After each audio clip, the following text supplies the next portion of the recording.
When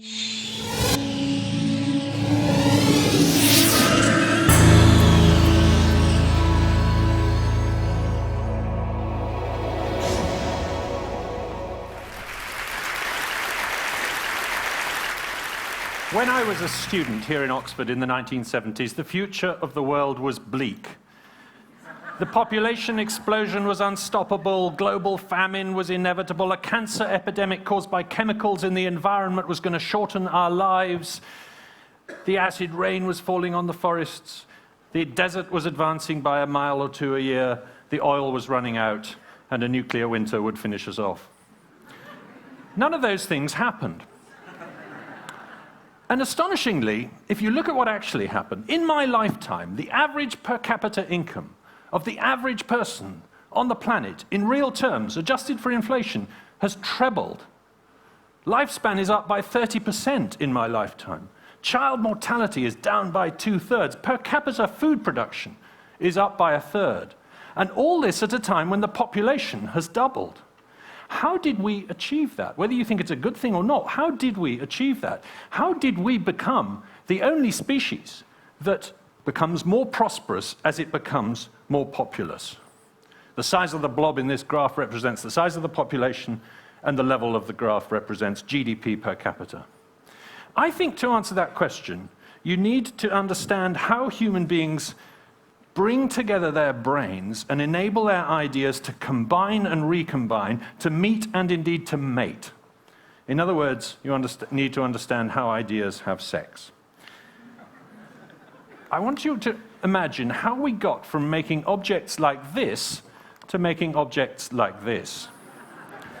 These are both real objects. One is an Ashwalian hand axe from 500,000 years ago of the kind made by Homo erectus. The other is obviously a computer mouse. They're both exactly the same size and shape, to an uncanny degree. I've tried to work out which is bigger, and they're not. And it's almost impossible. And that's because they're both designed to fit the human hand. They're both technologies. In the end, their similarity is not that interesting. It just tells you they were both designed to fit the human hand. The differences are what interest me, because the one on the left was made to a pretty unvarying design for about 1 million years, from 1.5 million years ago to 500,000 years ago. Homo erectus made the same tool for 30,000 generations. Of course, there were a few changes, but tools changed slower than skeletons in those days. There was no progress, no innovation. It's an extraordinary phenomenon, but it's true, whereas the object on the right is obsolete after 5 years. And there's another difference too, which is the object on the left is made from one substance. The object on the right is made from a confection of different substances, from silicon and metal and plastic and so on. And more than that, it's a confection of different ideas. The idea of plastic, the idea of a laser, the idea of transistors. They've all been combined together in this technology. And it's this combination, this cumulative technology that intrigues me, because I think it's the secret to understanding what's happening in the world.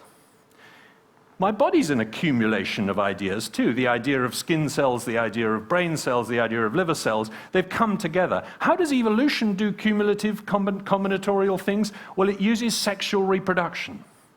In an asexual species, if you get 2 different mutations in different creatures, a green one and a red one, then one has to be better than the other, one goes extinct for the other to survive.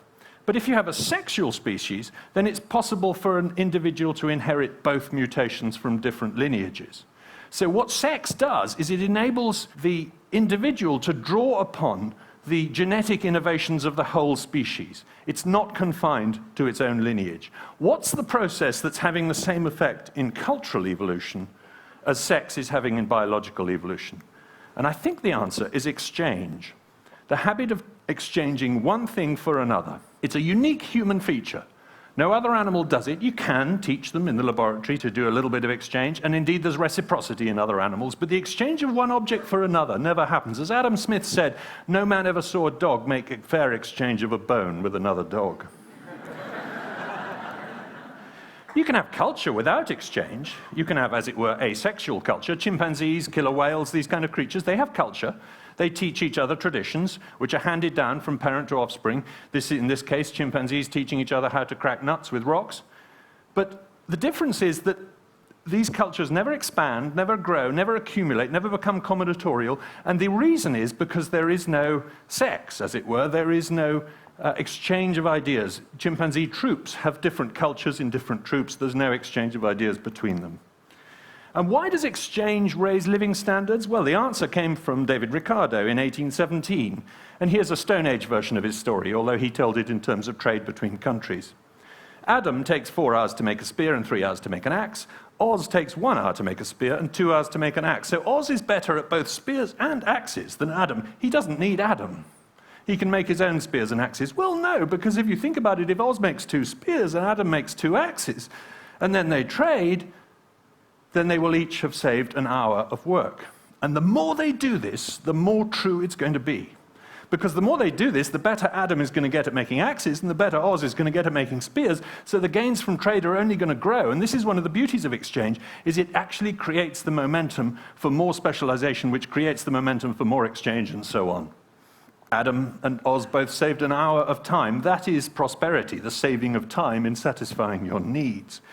Ask yourself how long you would have to work to provide for yourself an hour of reading light this evening to read a book by.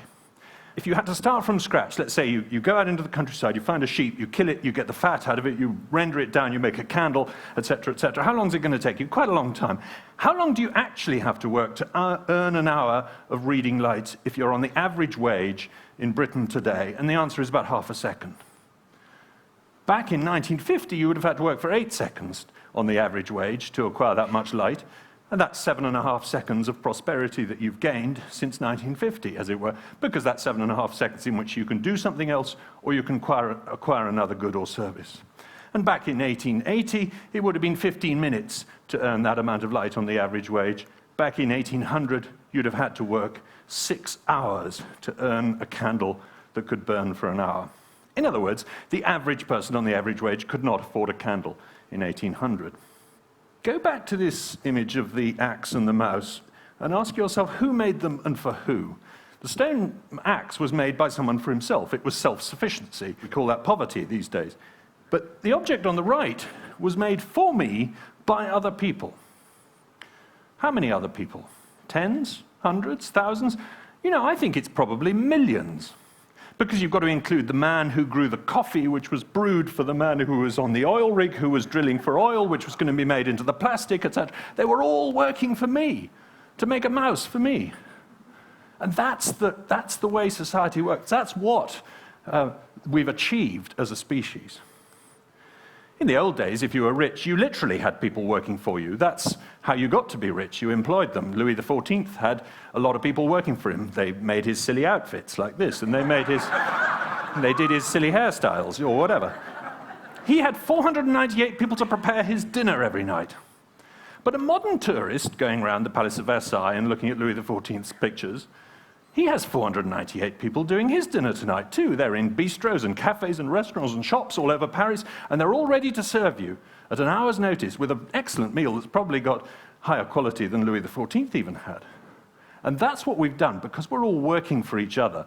We've been able to draw upon specialization and exchange to raise each other's living standards. Now, you do get other animals working for each other, too. Ants are a classic example. Workers work for queens, and queens work for workers.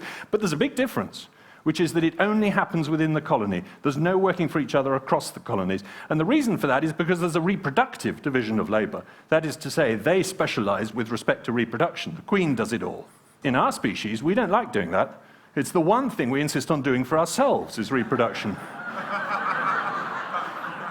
Even in England, we don't leave reproduction to the queen. So when did this habit start, and how long has it been going on, and what does it mean? Well, I think probably the oldest version of this is probably the sexual division of labor, but I've got no evidence for that. It just looks like the first thing we did was work male for female and female for male.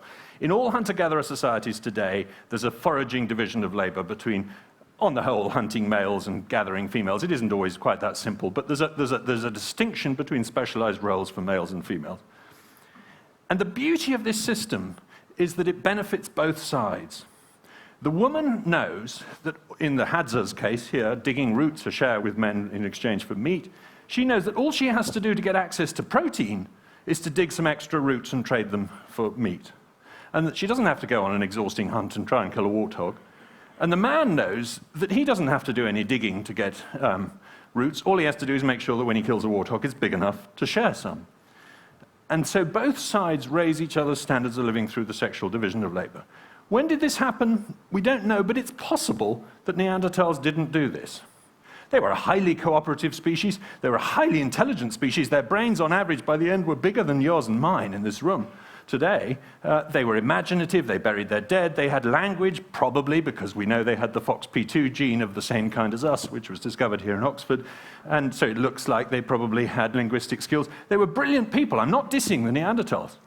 But there's no evidence of a sexual division of labor. There's no evidence of gathering behavior by females. It looks like the females were cooperative hunters with the men. And the other thing there's no evidence for is exchange between groups. Because the objects that you find in Neanderthal remains, the tools they made, are always made from local materials.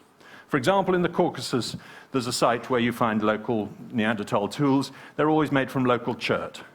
In the same valley, there are modern human remains from about the same date, 30,000 years ago. And some of those are from local chert, but many of them are made from obsidian from a long way away.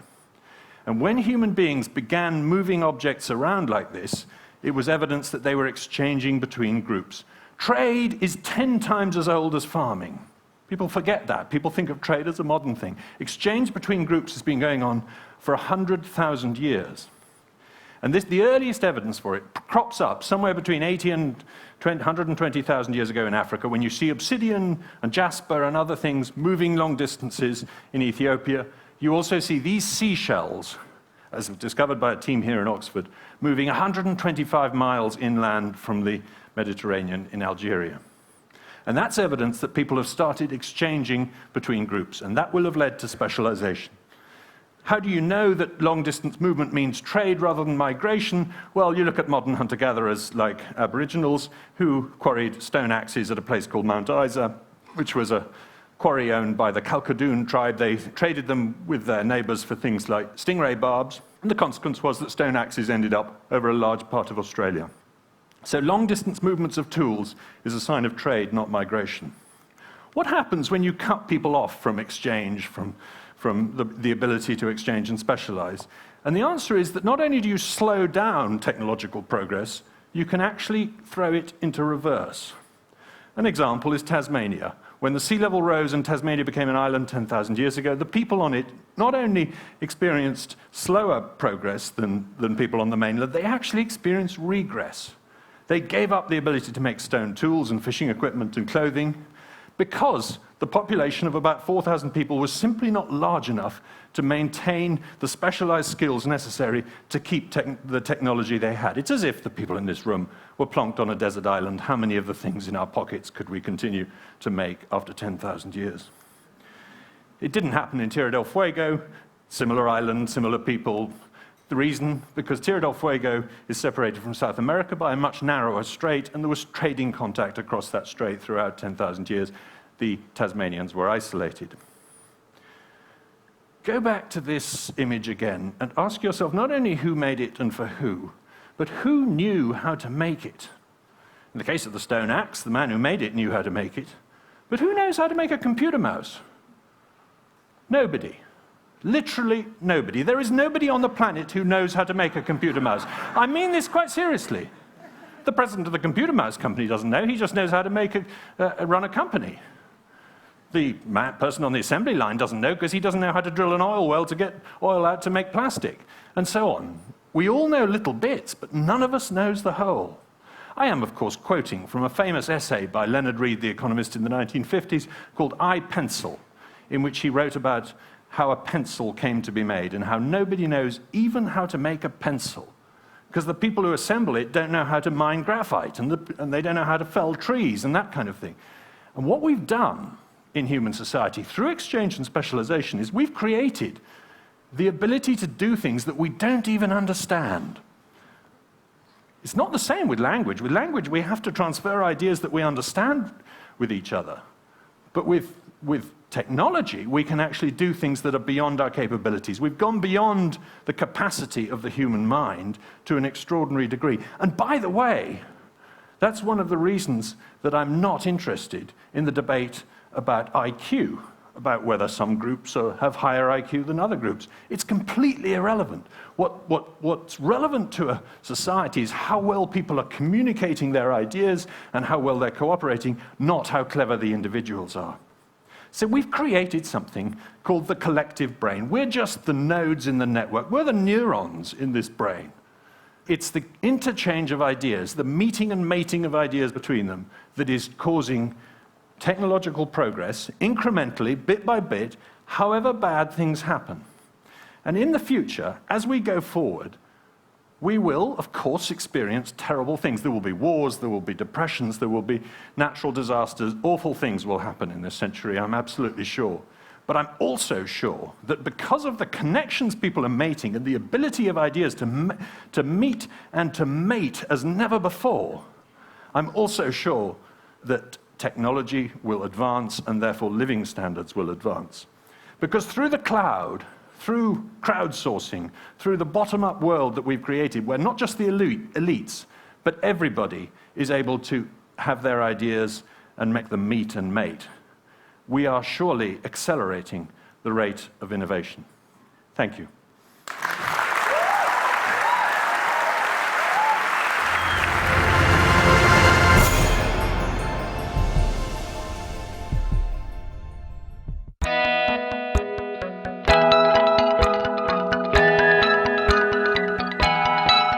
We are Intel, sponsors of tomorrow.